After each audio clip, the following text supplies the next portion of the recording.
A man in an oversized yellow rain jacket stood in the street, screaming at a mother and her young child through their front door. Hours later, someone broke into that same house and stole the vase of cash sitting inches from where the kids were sleeping.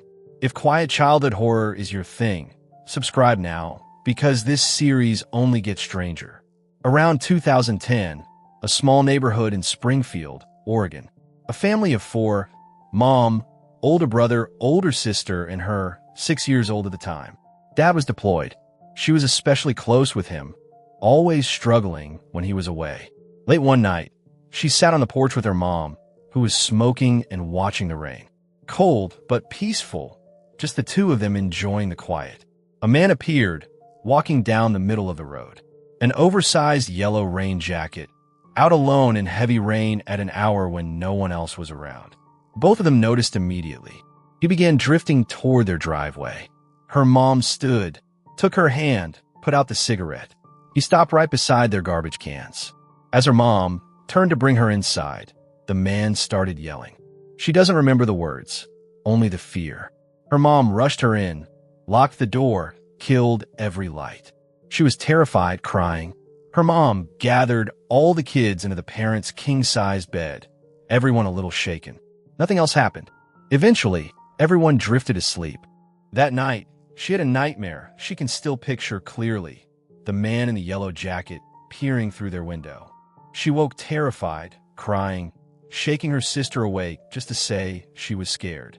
Her sister walked her to the bathroom attached to their parents' room, shut the door, tried to calm her quietly so as not to wake their mom or brother. While they sat in there, loud banging erupted at the front door. Her sister burst out of the bathroom, shaking their mom awake wordlessly. The noise woke her brother too. She stayed frozen in the bathroom while her mom motioned for the other kids to join her there. They huddled together, crying, terrified as the man outside kept banging and now screaming for them to let him in. Her mom searched for the household's only phone, an old BlackBerry, and apparently couldn't find it. No way to call police. Just the five of them, no working phone, dad gone, listening to a stranger scream and pound on their door. It was a small, close-knit neighborhood, their house a duplex. Somehow, not a single neighbor called police despite the noise. Eventually, the man left on his own. No police ever came. They went back to sleep. Life continued normally for a while. Then, not even a few weeks later, the family woke to find the front door wide open, a window open as well, with a large hole cut into the screen. Her mom called police immediately. Numerous items were missing, including her piggy bank, filled with her holiday savings, along with various items scattered around the house.